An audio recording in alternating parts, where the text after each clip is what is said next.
Donc Aymeric Servet de l'université de Lille et je crois que vous enseignez en lettres modernes? C'est ça. C'est ça, et en lettres modernes. Donc une approche aussi, de fiction beaucoup plus, diverse.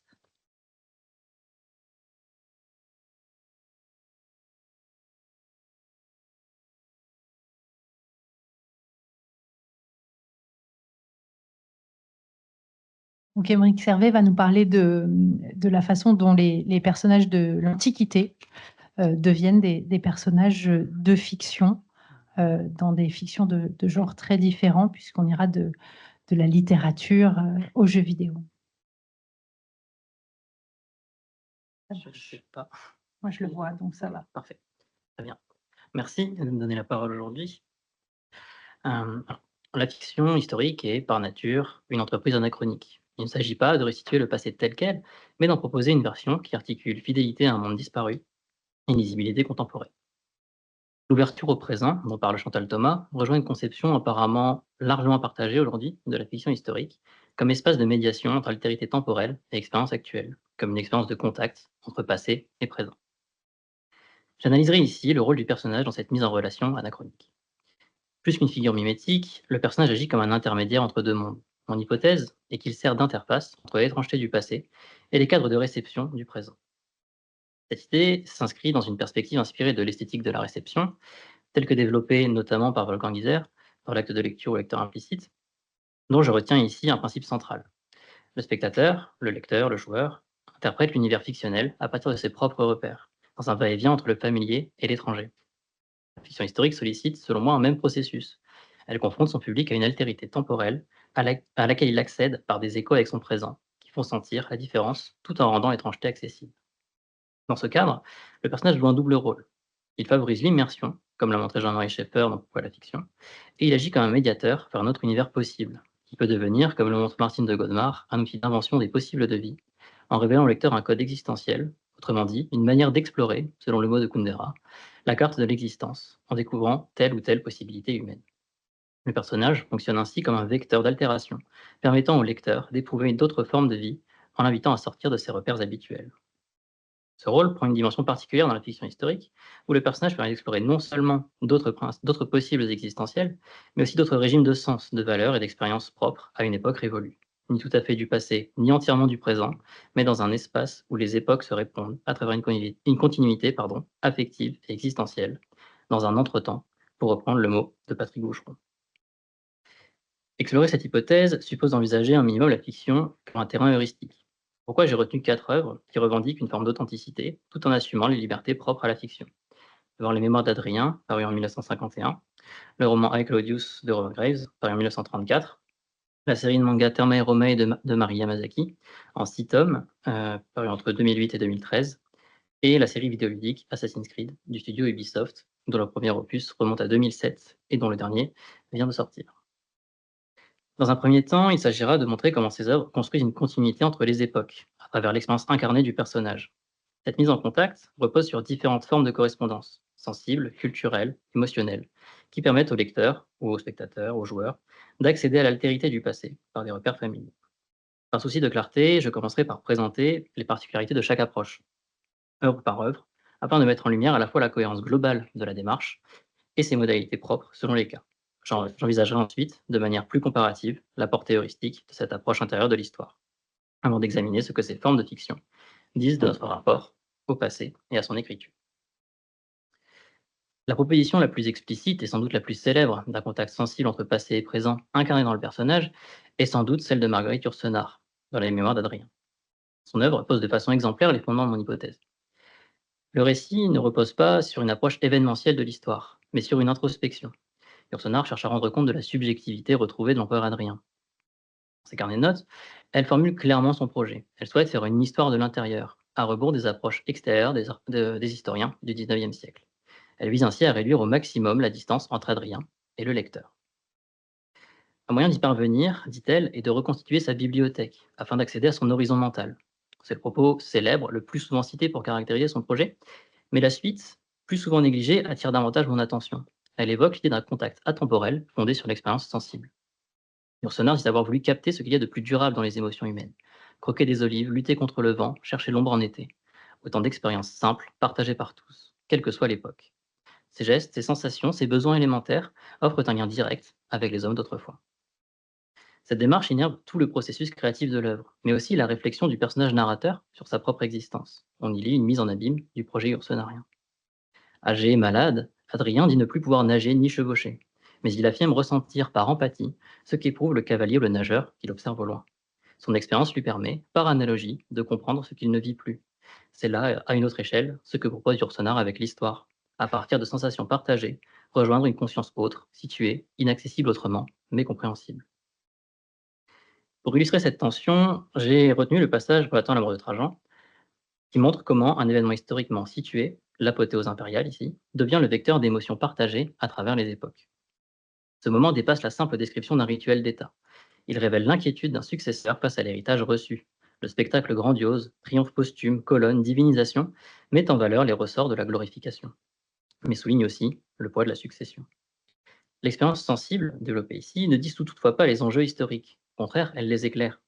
Ce ressenti universel s'articule avec un épisode spécifique, à la fois personnel et politique. D'un côté, Trajan, chef militaire, figure de l'expansion. De l'autre, Adrien, partisan de la paix, incarne la Pax Romana. L'inscription de Trajan parmi les Mars éternels souligne l'écart entre leurs visions et renforce l'inquiétude du successeur. Comment s'affirmer sans trahir l'héritage? Comment remplir les bottes trop grandes, laissées par le père? La hauteur réelle et symbolique du balcon ne suffit pas à élever Adrien. Face au Dieu qui est devenu son prédécesseur, il mesure son propre retrait, comme on se sent écrasé par un héritage trop grand. L'expérience intime d'Adrien ouvre ainsi une voie d'accès au passé, non par la certitude historique, mais par une résonance humaine, affective, intemporelle. Tandis que Yourcenar privilégie une immersion dans l'intimité sensible d'un personnage historique, Robert Graves propose une autre forme de transposition, celle du rapprochement culturel. Dans sa note introductive avec Claudius, il explicite partiellement sa méthode, notamment à travers certains choix de traduction. Par exemple, il traduit la framea, l'arme germanique du 1er siècle, par assegai, l'arme zoulou employée contre les Britanniques au 19e siècle. Ce choix est surprenant, surtout face à des traductions plus attendues comme spear ou lance, mais repose en fait sur une équivalence culturelle et affective. Le zoulou, pour le britannique du 20e siècle, est l'équivalent du germain du 1er siècle. Un point romain. Il représente un ennemi barbare qui a vaincu contre toute attente une armée qui lui était techniquement bien supérieure. La bataille d'Isandlwana représente la même humiliation, le même traumatisme historique pour les Anglais que la bataille de Teutobourg pour les Romains du 1er siècle. La transposition permet d'éclairer le ressenti du personnage, qui est une nécessité pour comprendre l'histoire de l'intérieur d'un point de vue culturel. La démarche de Marie Yamazaki dans Thermae Romae reprend, tout en la radicalisant, cette idée de correspondance entre les époques. Là où les deux premiers auteurs suggéraient des analogies entre passé et présent, Yamazaki met en scène un contact direct, quasi physique entre les deux civilisations. Ici, l'auteur choisit un personnage entièrement fictif, un inconnu de l'histoire, et le processus de construction semble inversé. Les deux autres cas s'appuyaient sur des figures historiques connues pour déduire un rapport au monde. Ici, c'est l'inverse. Le rapport au monde va créer le personnage. Fondamentalement, toutefois, le processus reste le même. Dans Thermae Romae, le héros, Lucius Modestus, un architecte romain sous Adrien, est régulièrement projeté dans le Japon contemporain. Le lien entre les deux mondes repose sur la permanence de certains besoins humains fondamentaux, tous liés au corps. Hygiène, confort, détente. Chaque épisode suit un schéma récurrent. Confronté à un problème technique lié au terme, Lucius est projeté au Japon, dans un onsen traditionnel ou une salle de bain moderne, où il découvre comment une autre civilisation répond aux mêmes besoins par des moyens différents. Il retourne ensuite à Rome pour adapter cette idée avec les moyens de son époque. Ainsi, comme on le voit ici, lorsqu'il croise un vieil homme romain dont la santé ne lui permet plus d'aller au terme, Lucius découvre au Japon un bassin individuel et un pommeau de douche, utilisé par un assistant pour laver un homme âgé, ne quittant plus son domicile. Ce type de séquence illustre un effet de miroir sensoriel et technique. La continuité repose sur ce besoin physique commun, partagé quelle que soit l'époque ou la culture par les individus. Yamazaki propose aussi des transpositions plus cocasses, qui mettent en perspective d'autres ressentis universels. Je pense par exemple à l'épisode où Lucius, convoqué par Adrien, est saisi d'une violente angoisse. Dans le présent, dans notre présent, Lucius apparaît dans une entreprise de vente de baignoires, où une jeune vendeuse redoute la visite d'un investisseur italien, qu'elle prend pour lui. Elle vit la situation avec une peur équivalente. L'autorité et le pouvoir de l'investisseur provoquent la même réaction que celle d'Adrien sur Lucius. En somme, Yamazaki pousse jusqu'à l'évidence la recherche entreprise par Yourcenar ou Graves. Elle met en scène une continuité dans les besoins et réactions corporelles que seul le personnage peut incarner. Dans Assassin's Creed, la continuité est cette fois plus abstraite et touche plutôt à la pérennité de questionnements moraux et philosophiques poursuivis par les individus à travers les âges. Chaque opus repose sur la confrontation entre deux ordres secrets, fictifs, les assassins, défenseurs de la liberté individuelle, et les Templiers, partisans d'un ordre imposé. Cette opposition traverse les siècles, se déploie dans des contextes historiques variés grâce à un dispositif fictionnel. Le héros contemporain explore, par un dispositif nommé Animus, les souvenirs génétiques de ses ancêtres, membres de l'ordre des assassins, le plus souvent. Ce cadre narratif permet d'ancrer une réflexion morale dans des situations historiques précises et variées, en révélant ainsi le caractère atemporel et les effets sur les vies humaines. Ainsi, dans Assassin's Creed 2 et ses suites, Ezio Auditore s'oppose à la domination des Borgia sur Rome, dénonçant leurs méthodes autoritaires. Dans Freedom Cry, la lutte s'articule autour de l'esclavage à Saint-Domingue. Dans Unity, elle se rejoue à travers les tensions de la Révolution française. Et dans Odyssée, qui se déroule dans la Grèce antique, le conflit oppose le destin imposé par la voie divine et la loi d'État à la volonté de choisir sa propre voie, écho direct au mythe d'Antigone. L'opposition qui en résulte est parfois manichéenne. Toutefois, cette approche idéologique reste marquée d'une certaine cohérence, qui veut s'adapter au vécu propre à chaque époque. L'approche est spécifique, partielle et sans doute partiale, mais elle cherche bien quelque chose de proprement historique. Dans tous les cas, c'est le personnage qui permet de donner chair à cette dialectique entre liberté et autorité. C'est par lui que l'enjeu moral devient sensible et est aussi vécu par empathie. Dans Brotherhood, la quête d'Ezio est motivée par l'assassinat de son père, victime des Templiers, sous les ordres de Rodrigo Borgia.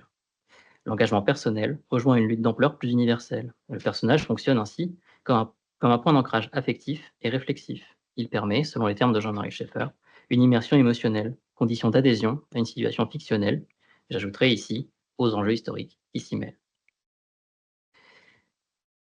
On l'a compris à ce stade, dans l'exemple présenté, la fonction du personnage est de faire jonction entre l'univers de fiction historique et le présent, en s'appuyant sur divers éléments de contact atemporel. L'un des intérêts majeurs de cette approche est celui d'une compréhension empathique du passé. Le choix d'un personnage comme médiateur offre la possibilité de faire ressentir au lecteur, spectateur ou joueur, ce qu'a pu être une époque, en transposant cette expérience dans les termes contemporains. Il me semble toutefois que chacune de ces œuvres révèle d'autres enjeux plus complexes, comme la possibilité d'une connaissance en miroir.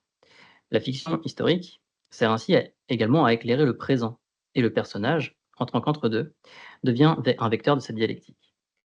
C'est sans doute Thermae Romae qui illustre le plus clairement ce mécanisme, car chaque épisode est à la fois une exposition des pratiques romaines et des pratiques japonaises. La découverte du Japon par Lucius est l'occasion de porter un regard neuf sur nos pratiques modernes, ou sur les héritages traditionnels du Japon. Et cela éclaire en même temps, par comparaison, la connaissance des pratiques antiques. On pense par exemple au goût de certains plats qui sont rapprochés entre la modernité et l'Antiquité. Mari Yamazaki opère d'ailleurs un rapprochement qui va au-delà de la fiction. Elle prolonge sa démarche comparative dans le réel en devenant elle-même actrice, personnage, si on veut, d'une médiation culturelle. À la fin de chaque épisode de l'anime, elle apparaît dans une courte séquence documentaire où elle explore les traditions ancestrales des bains japonais. Elle devient Lucius, Lucius devient elle, réciproquement. Cette expérience est ainsi doublement partagée. Rome et le Japon s'éclairent mutuellement, et et le lecteur découvre l'une par l'autre, par l'expérience de l'auteur ou du personnage, qui expérimente par son propre corps. C'est un peu plus subtil dans les œuvres de Ursula ou Graves, mais les préoccupations contemporaines des auteurs se reflètent aussi dans leur traitement du passé, notamment dans leur choix de sujet, et éclairent ainsi leur rapport au monde en retour. Tous deux ont assumé plus ou moins clairement que les événements mondiaux avaient influencé leur création. L'après-guerre motive la réflexion sur la paix chez Yourcenar, et la quête d'une Pax Romana chez Adrien résonne avec le pacifisme de la romancière, qui effectue un retour sur elle et sur son époque. C'est la même chose pour Graves, chez qui on peut établir un lien assez clair entre ses prises de position contre les mensonges d'État et les déformations malencontreuses de l'information pendant la Première Guerre mondiale, et les positions de ce Claude, témoin et victime d'un système corrompu qu'il dénonce. Dans Assassin's Creed, cette dynamique est aussi manifeste puisque les conflits autour du libre arbitre et de l'ordre résonnent par les âges. Le regard du personnage, marqué par sa culture, qui contraste avec celui du public, fait ainsi ressortir ce que Thomas Pavel nomme structure saillante de l'univers représenté. C'est-à-dire que, par la comparaison avec notre univers, on prend conscience des éléments qui diffèrent et des continuités. On découvre le passé par l'humain, et on éclaire au passage l'humain de manière universelle, d'un individu à l'autre. Cela rejoint en quelque sorte l'idée d'Aidan White d'un passé utilisable qui fait sens dans et pour le, passé, et pour le présent. Pardon. Ailleurs, le passage par une logique d'expérience humaine, vécue, offre un autre regard sur l'histoire, par la proximité avec les êtres et les choses. Ce qui permet aussi, souvent, d'évoquer, souvent, des éléments laissés de côté ou difficiles à exprimer. Assassin's Creed me semble être un bon exemple de cette idée, puisque l'agentivité que permet l'incarnation du personnage, surtout un membre d'une société secrète, offre un angle d'approche neuf d'événements et de personnages connus. Le cas de Léonard de Vinci dans Assassin's Creed 2 et ses suites est particulièrement intéressant. Patrice Desilets, directeur créatif des premiers opus, affirme lui-même sa fierté d'avoir pu profiter de la relation d'amitié établie entre l'ingénieur et le protagoniste du jeu pour révéler une autre facette du célèbre polymath. Il en fait un jeune homme d'une trentaine d'années, curieux, généreux et prompt à la plaisanterie, conformément à ce qu'ont pu révéler les études de ses carnets et témoignages à son encontre. Mais assez loin, toutefois, de l'image canonique du vieillard à barbe blanche. Cette représentation est rendue possible essentiellement par la relation amicale tissée entre le héros et le personnage. Par ailleurs, les possibilités d'interaction avec le personnage historique au sein du jeu le rendent vivant par son utilité.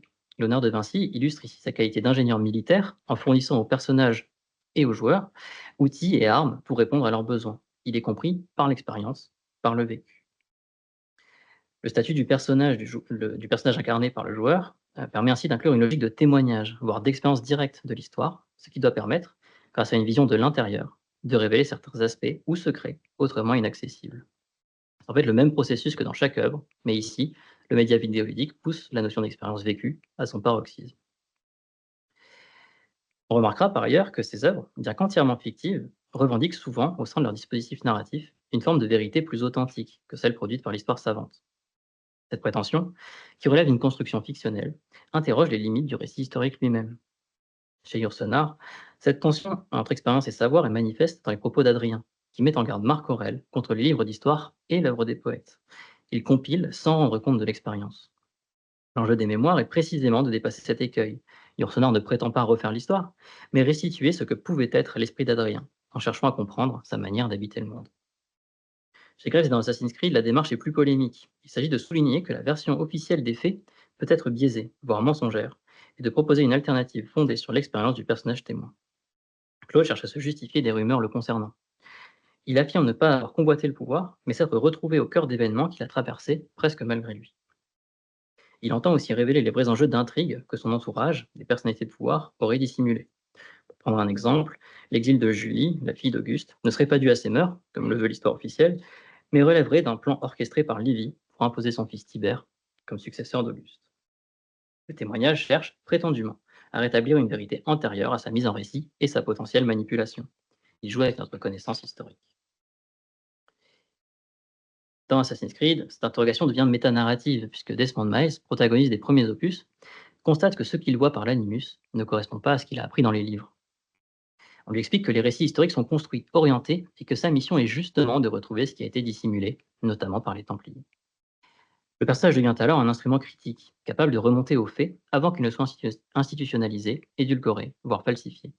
Ces révélations peuvent sembler tendancieuses à l'aune du savoir historique établi, mais elles s'inscrivent en fait dans les interstices, les silences, les incertitudes du récit. L'objectif n'est pas vraiment de produire une nouvelle vérité, mais de faire émerger les enjeux critiques du discours historique.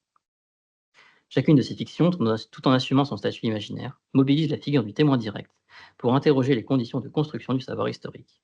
Elles rejoignent en cela certaines préoccupations critiques, comme celle du blundering learn, revendiquée par Graves, ou la connaissance mutilée du passé, évoquée par Yourcenar. On n'oubliera pas, toutefois, que chacune de ces propositions est, en elle-même, une recomposition. Elle n'échappe pas aux limites qu'elle souligne elle-même. Le risque, avec une telle volonté de transposition de l'expérience, serait en effet d'oublier la distance qui existe entre les êtres historiques et nous, et qui rend, de toute façon, leur expérience inaccessible. En réalité, même si elles proposent un rapprochement et suggèrent le besoin du contact, toutes ces œuvres laissent transparaître cette distance et aucune ne nie l'altérité. L'intégration narrative du personnage est justement un moyen de rappeler que l'histoire présentée n'est pas la nôtre. Ce décalage temporel est particulièrement visible dans Assassin's Creed et Thermae Romae, où l'œuvre fait littéralement voyager le personnage d'une époque à l'autre. Le spectateur, ou le joueur, assiste à ce déplacement, qui est explicité par le passage au sein d'un espace liminal, qui sert de transition entre les univers, montrant bien qu'ils ne sont pas en contact direct. Dans Thermae Romae, c'est le passage par les bains, qui sont entourés, surtout au Japon, d'une aura mystérieuse, propice à l'introspection ou la rêverie, comme dans les romans de Kawabata Yasunari, ou du Voyage de Chihiro, par exemple. Dans Assassin's Creed, le dispositif de l'animus fait passer le joueur par un espace entièrement blanc et presque vide, aussi bien dans les locaux d'Abstergo, qui abritent l'animus dans le premier opus, que durant les temps de chargement des séquences, comme s'il y avait bien une transition pour marquer le décalage entre les époques. En outre, même si le regard incarné dans le passé semble offrir une réponse à bien des questionnements historiques, les œuvres révèlent combien cette vision reste forcément imparfaite. Assassin's Creed en donne un bon exemple, notamment par les dysfonctionnements dans l'animus, les difficultés à accéder à certaines séquences de mémoire, le fait que l'expérience se passe par une vue à la troisième personne, en passant en plus par deux avatars distincts, ou encore les déformations anachroniques de certains bâtiments. Dans Assassin's Creed 2, par exemple, l'apparence de la basilique Santa Croce correspond à sa forme rénovée de 1560, alors que l'action a lieu en 1476, époque où cette façade n'existait pas encore. Il ne s'agit pas là d'une simple erreur, mais d'un enjeu contrôlé dans la construction narrative et la reconnaissance promise aux joueurs. Selon Dario Compagno, auteur d'une analyse sémiotique d'Assassin's Creed 2, ce que l'on voit dans le jeu n'est pas ce qu'aurait réellement vu Ezio, l'assassin florentin, mais ce que Desmond, le protagoniste moderne, et le joueur moderne projettent à partir de leur connaissance.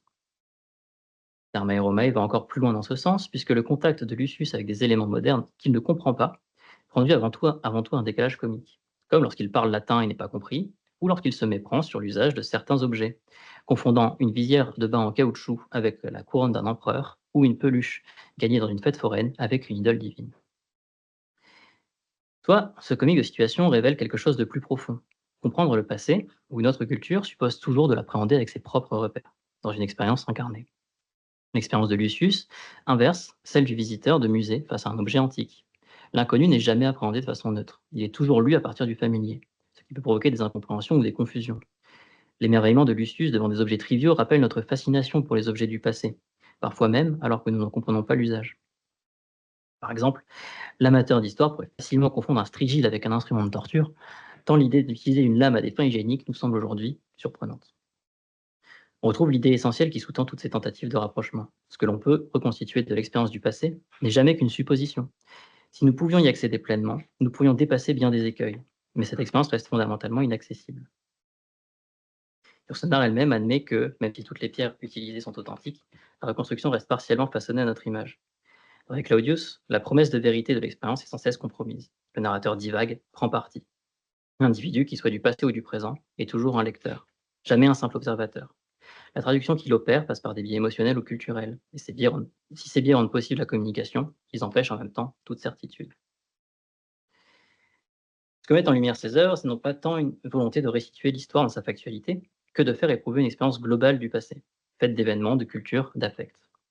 Une telle approche ne relève pas exclusivement de la fiction. Elle prolonge certaines orientations historiographiques du XXe siècle, notamment celle de l'école des annales ou l'histoire culturelle, pour n'en citer que deux. Mais la fiction s'en distingue par le recours assumé à la subjectivité d'un personnage, qui lui permet d'explorer une dimension incarnée du passé, inaccessible à l'historien. Cette entreprise implique cependant que le personnage ne soit pas réduit à une simple fonction narrative, au sens des analyses formalistes, en vivant sans entrailles, selon la formule de Valérie, mais qu'il soit traité comme un être doté d'une intériorité, d'un regard, d'une expérience. Tel qu'il est présenté dans les œuvres analysées, il devient ainsi une quasi-personne, au sens de Jean-Marie Schaeffer, une entité à laquelle nous prêtons une existence autonome dans les limites de la fiction, et à laquelle nous pouvons nous attacher comme à un autre individu. À ce titre, il sert de médiateur entre le monde historique et le lecteur, permettant une forme de relation intersubjective. Son autonomie reste toutefois relative, puisque le personnage n'est pas seulement un être fictionnel, il est aussi un signe construit, porteur d'une fonction narrative et conçu pour susciter un effet de résonance. Il incarne ainsi une tension. D'un côté, il donne corps à une expérience du passé, de l'autre, il est façonné pour provoquer une rencontre, une comparaison entre deux expériences humaines, la sienne et celle du lecteur. C'est précisément cette rencontre qui fonde la portée de la fiction historique. Elle ne repose pas sur une reconstitution factuelle, mais sur une transposition sensible, rendue possible par la permanence de certains affects et situations humaines. Le personnage permet de rendre l'histoire non seulement intelligible, mais vivante. Dans cette perspective, et selon le modèle de Wolfgang Iser que nous avons cherché à prolonger, le personnage est une figure en perpétuelle reconstruction dans l'acte de réception. Mais là où Iser décrivait un processus par lequel la fiction inscrit l'étranger dans le familier, les œuvres utilisées ici semblent opérer un mouvement inverse. Elles ramènent l'étranger vers le familier en visant un universel partagé qui permette au lecteur, au public, d'éprouver ce passé en réfléchissant en même temps à ses différences et aux limites de notre capacité à connaître. Merci beaucoup.